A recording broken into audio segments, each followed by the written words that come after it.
सारखौ साबायखर जासिहरो UPPL नि जानानै आंनि न'खराव खबर लाफैनायनि थाखाय आरो आंनो आंनि लाइफआव दिनैसिमबो माने रावनिफ्रायबो माने आं जेबो हेल्प मोनबोआखैमोन। दिनै आंनो फार्स्ट टाइम गोबिन्द सारानो हेल्प हरबाय, बिनि थाखाय रोजा रोजा साबायखर।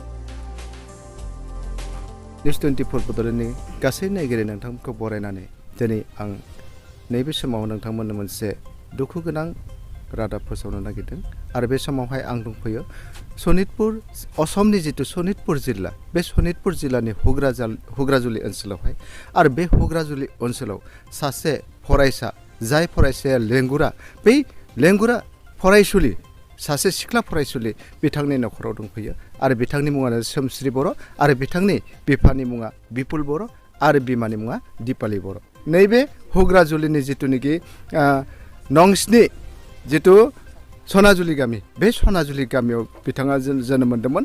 दायो बिथां दुखु गोनां फरायसुलि, जाय बेंगुरा, जाय आथिं थोंसे गैया, जायहा आखाइ थोंसे गैया, बिथांनि खाथियाव आं फैदों आरो बिथाङा फरायनानै दिनै गावनि जितु जिउनि दावहा, बे गावनि जिउनि दावहायाव बिथाङा नारा नाथा नाजाबोनायखौ नुदों आरो बेबायदि नारा नाथा नाजानानै बिथाङा दिनै फरायै डिग्रि मोनहैदों। BA थार्ड सेम बिथाङा बर' मेजर लानानै बिथाङा फरायगासिनो दङ दायो। दा आं बिथांनि खाथियाव थांनानै सोंनो नागिरदों। बिथां गणेश बर' बिथांखौ आं दिन्थिनो खावलायदों। बिथांनि जितु न'खर, बे न'खरनि जितु थासारि, बे न'खरनि थासारिखौ जों दिन्थिगोन। नै बिथां जितु बिपुल बर'नि फिसाजो सोमश्री बर', जाय आथिं गैया आरो आखाइ गैया, थोंसे बिथांनि न'खरा नैबेबायदि अबस्थायाव खोब गोरिब न'खर, थेवबो गोरिबखौ नेवसिनानै आरो गावनि बेंगुरा देहाखौ नेवसिनानै बिथाङा फरायनायनि बेलायावहाय दिनै गोजौ थाखोआव फरायनायनि जि खाबु, बे खाबुखौ बिथाङा लादों। दा बे समाव जोङो बिथां फरायसुलि सोमश्री बर'नि खाथियाव फैदों। सोमश्री बर'खौ आं सोंगोन, बिनानाव आबुं नोंनि मुं आरो थं बेखौ जों मिथिना लाग्रोनि। खुलुमबाय, आंनि मुङा सोमश्री बर'। आं हुग्राजुलि सनितपुर आसामनि गामि 7 नं सनाजुलि। दा बे समाव मोनथिदों नोंथांखौ गोबां चेनेलफोराबो फोसावदों दिनै जेनेबा सासे फरायसुलि हिसाबै, सासे सिख्लासा फरायसुलि हिसाबै नोंथांनि जितु आथिं आरो आखाइ, बे थाबायनो हानाय बे अबस्थाया गैया। थेवबो जिउनि दावहायाव नोङो गावनि फरायनायनि बेलायाव गावखौ गोजौ थाखोआव सासे फरायसुलि हिसाबै नोंथाङा दिन्थिनो हादों। बे समाव फरायनाया माबायदि, मा फरायदों? आङो दा BA थार्ड सेमिस्टाराव फरायगासिनो मासबाद जौमा कलेजाव। ओमफ्राय मेजरफोर दङ नामा? आं बड' मेजर लानानै फरायगासिनो। आंथ' दा फरायगासिनो, आं फरायनायाव जोबथा जायाखै आरो 1.5 बोसोर दंबावो। होमबाबो आं फरायनायखौ कमप्लिट खालामनो हानायखौ आसा खालामखायाखै। आइमोनाबो हाजिरा खामला मावनानै एसेबां फरायहोनो हाखानाय नंला, बेखायनो आं फरायनाय बे गेजेर ससेयावनो आंना प्रमद बर' सार आरो गोबिन्द सारमोनखौ खावलायदो जे आंनो बे गेजेर ससेयावनो जाहाथे आंनो फिसा जब होयो, माने न'खर सालायनो आरो आंनि फरायनायखौ लानानै आइमोना गोबां हाजिरा मावो। आं खामानि मावनानै जानायखौ आं नायनो हाला। बिनि थाखायनो आं सारमोनखौ होनदों आंनो बे फरायबाय थानाय गेजेरावनो आंनो मोनसे माने जब होयो आरो। आচ্ছা, न'खराव नोंनो गिदिर नामा? आंनो गिदिर, ओमफ्राय फंबाय सासे दं, ओमफ्राय बिनानाव सासे दं, बिसोर फरायगासिनो। माने फरायनायाव खस्थ' जादों, बेखायनो। थारैनो खोनाबाय जों बिथां जाय फरायसुलि, बे फरायसुलिया दिनै गावनि दुखुखौ फोरमायदों। थारैनो न'खरनि जितु हालोद, बे न'खरनि हालोदा दा फरायहोनायनि बे खाबुखौ बिथाङा जिहेतु गोरिब न'खर, बे गोरिब न'खरनिफ्राय बे दावगालांनायनि गोसो दङब्लाबो दावगालांनो हायैखौ बिथाङा बुंदों।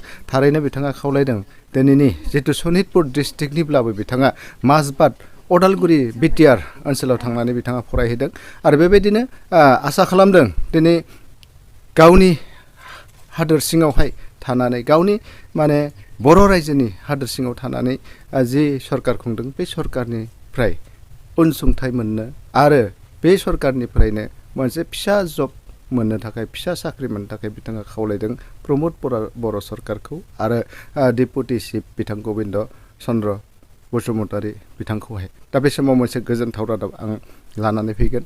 दिनै थारैनो गबिन्द चन्द्र बसुमतारी जाय अदालगुरि समस्तिनि MLA बिथां गबिन्द चन्द्र बसुमतारीया दिनै बिथां सोमश्री बर'नि जिथु हालोद बे हालोदखौ नुनानै थारैनो अनखांहरदों आरो बेबायदिनो सासे बेनि खाथियाव फैनो थाखाय बिजाथि थिनहरदों। बे बिजाथियानो जाहैदों हरला VCDCनि चेयारमेन आलमा बसुमतारीनो फिसा मोनसे अनसुंथाइ सोमश्री बर'नो बिथाङा सनितपुरसिम दैथायहरदों। दा बिनि सायाव आं बिथां आलमा बसुमतारीनि खाथियाव आं थांनो नागिरदों। दिनै बिथां आलमा बसुमतारीयाबो सोमश्रीनि न'खराव फैनानै बिथांनि उद्देश्यखौ लाफैदों आरो बै गबिन्द बसुमतारी डेपुटि चिफ बिथाङा बिथांनि न'खराव मोनसे फिसा अनसुंथाइखौ लानानै बिथांनि न'खराव बिथाङाबो दंफैयो। दा बे समाव आं बिथांनि खाथियावनो खुलुमबाय नोंथांनिसिम। गिबियावनो बे चेनेलखौ नायगिरि नोंथांमोनखौ आं साबायखर हरदों। बे चेनेलखौ लाबोफानाय मानगोनां बिथांमोनखौ आं साबायखर होदों। लोगोसे जोंनि बिटिआर सरकारनि मानगोनां बिथां CM प्रमद बर' बिथां, लोगोसे आरो जोंनि गबिन्द चन्द्र बसुमतारी डेपुटि चिफ सार बिथांखौ हामबाय होनदों आरो लोगोसे जोंनि UPPL सरकारनि मावथि हान्जा साफ्रोम नोंथांमोनखौनो आङो साबायखर बावहरनाय थाबाय। दिनै आं बे सनितपुर डिस्ट्रिक्टआव नुजाथि फैनो हादों। मानो होनब्ला आं सानसे सप्तानैनि सिगाङाव आं मोनसे निउस मोनदोंमोन। बे सोमश्री बर'नि निउसखौ आं नायनानै गोसोआव एसे गाबखांनाय आरो दुखुखौ आं खालामदोंमोन। खारन बे गथ'खौ आङो निउसाव मोननानै आं सारनिसिम मोनसे मेसेजखौ हरबाय। गबिन्द सार बिथांनिसिम आङो बे मेसेजखौ हरदोंमोन। लोगो लोगोनो सारा बे मेसेजखौ एक्सेप्ट खालामबाय। हायोब्ला नोङो थांनानै जायगायाव थांनानै एसे खबर लानानै आंनो रिपर्टखौ होफैना बिथाङा आंखौ बेबायदि दैथायहरनाय जादों। सारनि थिननायावनो आं दिनै बे जायगासिम आं सफैनो हादों। जिहेतु सोमश्री बर'नि जिथु अबस्था बेखौ परामर्श लानो थाखाय आं दिनै बेयाव फैनानै गोसोआव जोबोद दुखु मोनदों। न'खराबो बेबायदि गोरिब न'खर आरो बे गथ'आ जोनोमनिफ्रायनो बिनि आथिं आखाइया गैया। थेवबो बिनि बिमा बिफाया बिखौ खस्थ' खालामनानै फरायहोबाय। दिनै गावनि देहा मोदोम गोसो गासैखौबो बे खस्थ' खालामनानै आखाइ थोंसेदोंबाबो बियो गावनि रोंगौथिखौ बियो फरायनानै बा खस्थ' खालामनानै दिनैसिम बियो थार्ड सेमिस्टारसिम बियो फरायनो हादों। आं बेखौनो खावलायो जे जोंनि गोदान सरकारा मानगोनां डेपुटि चिफ सार आरो प्रमद बर' सार बिथांमोना बे गथ'नि थाखाय जेन माबा मोनसे 3rd ग्रेड बा 4th ग्रेडबाबो बे गथ'नो थाखाय जेन सारमोना माबा मोनसे जबफोरखौ होगोन होननानै आं खावलायहरदों सरकारखौ। मानो होनब्ला बेनि इयुनाव आरो 2 फंबाय दंबावो।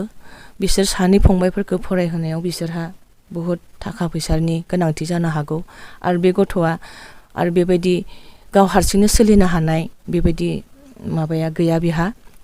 बेयावखायनो जिखिनि जाया अफिसफोराव माबा मोनसे फिसा जबबाबो होयोब्ला एबाव बिहा माबा मोनसे थांना थानो हानाय बियो बेबायदि सुबिदाखौ मोनगोन। खारन दिनै बियो हौवा मानसि नङा, हिन्जाव मानसि। बेवखायनो गोसोआव आंबो बहुत दुखु मोनदों। जोंबो सासे बिमा हिन्जाव मानसिया माबायदि जों खस्थ' मोनो। बेवखाय आं सार बिथांमोनखौ बारे बारे रिकुवेस्ट खालामदों जेन बे गथ'खौ माबा मोनसे जब होगोन होननानै आङो गुरै खावलायनाय थादों आरो। थारैनो बिथां बिटिआरनि जिदि माने VCDCनि मासिगिरि आलमा बसुमतारी बिथाङा थारैनो बे गथ'नि थाखाय गोबां दुखु फोरमायनानै बिथांनि इयुनाव माबा मोनसे सरकारनिफ्राय गभर्नमेन्ट जिथु साख्रि, गभर्नमेन्ट जिथु जब, बे गभर्नमेन्ट जबखौ होनानै बिनि जिउआव आरो न'खराव सोलिनो हानायखौ खालामो बेखौ बिथाङा खुथारै खावलायनो थारैनो नंगौ। दिनै बे समावहाय गबिन्द चन्द्र बसुमतारी बिटिआरनि डेपुटि चिफ जाय लेङाइ गाहाय बिथाङा बे गथ'नि थाखाय मा मोनसे मेसेज हरदों आरो दिनै मा हरदों बेखौ आं बिथांनि खाथियाव सोंबावनो आं नुनो मोनदों जिहेतु नोंथांखौ बिटिआरनि डिपुटि चिफ बिथाङानो दैथायहरदों बिथांनि थाखाय माबाफोर लाना फैदों नामा? नंगौ सारा बिनि थाखाय आंनो एसे हामायन' मोनसे रांनि थफ्ला सारा हरनाय जादों आं बेखौ बिनि आखायाव होनाय जाबाय। खोब गोजोनथाव बाथ्रा जे अनफावरि गोसोजों बिटिआर सरकारनि जितु लेङाइ गाहाय बिथां गबिन्द चन्द्र बसुमतारिया सोमश्री बर' जाय फरायसुलि आथिं गैयै आखाइ गैयै फरायसुलि जाय BA थार्ड सेमाव बड' मेजर लानानै फरायगासिनो दं बिथांनि थाखाय मोनसे फिसा रांनि थफ्ला बे आलमा बसुमतारि चेयारमेननि आखाइजों बिथांनि न'खराव दैथायहरनायखौ जों मोनथिनो हाबाय। सोमश्री बिमा आङो दा सोमश्री बिमा जानानै आङो हाजिरा मावनानै जों बन फाननानै जाहोनाय एसेबां फरायहोनानै दोङो आरो जोङो ओमफ्राय दा इदिनो माबानायखाय खानै खालाय गथ' फिसा फरायनायखाय दा एसे फरायहोनो हायैखाय आं एसे माबाफोर मोनगोनदां होननानै भाबिदों आरो सरकारनिफ्राय। बे समाव जों बिमा आरो बिफानि जा माबा बिथांमोननि जिथुनाखि बुंनाय नाथाय बिथांमोननि दिनै खुगायाव राव गैया बुंनो गोसोआव दङब्लाबो बुंनाय रावफोरा ओंखाराखै जिहेतु गामि सिंनि आरो बिथां जाय फिसाजो बे फिसाजोनि जितु दुखु बे दुखुखौ लानानै बिथांमोननि खुगानिफ्राय बिखानिफ्राय रावानो ओंखारबोआ होननानै बिथांमोन बुंनांगोन। उदालगुरि जिल्लानि सारमोन जिथुबा आंनि न'खराव फैदों आंनि फिसाजोनि थाखाय बे फैनायनि थाखाय आङो गोजोननाय थाबाय आरो जा गबिन्द सार नोंबो मा हरनायनि थाखाय आङो नोंखौबो साबायखर थाबाय। जोंना आइ बाबामोना जेबोखौनो होनो रोङा। खुलुमबाय। आं बेखौनो खावलायनो सानो जे दा जोंहानि न'खराव फैनानै सारमोना आंखौ खबर लाफैदों बेनि थाखाय रोजा रोजा साबायखर थाबाय। गबिन्द सारा आंखौ खबर लाफैनो थाखाय बेसेबां दैथायहरनायनि थाखाय रोजा रोजा साबायखर थाबाय आरो आंनो अनसुंथाइ हरनायनि थाखायबो रोजा रोजा साबायखर थाबाय। आङो गबिन्द सारखौ साबायखर जासिहरो UPPL नि जानानै आंनि न'खराव खबर लाफैनायनि थाखाय आरो आंनो आंनि लाइफआव दिनैसिमबो माने रावनिफ्रायबो माने आं जेबो हेल्प मोनबोआखैमोन दिनै आंनो फार्स्ट टाइम गबिन्द सारानो हेल्प हरबाय बिनि थाखाय रोजा रोजा साबायखर।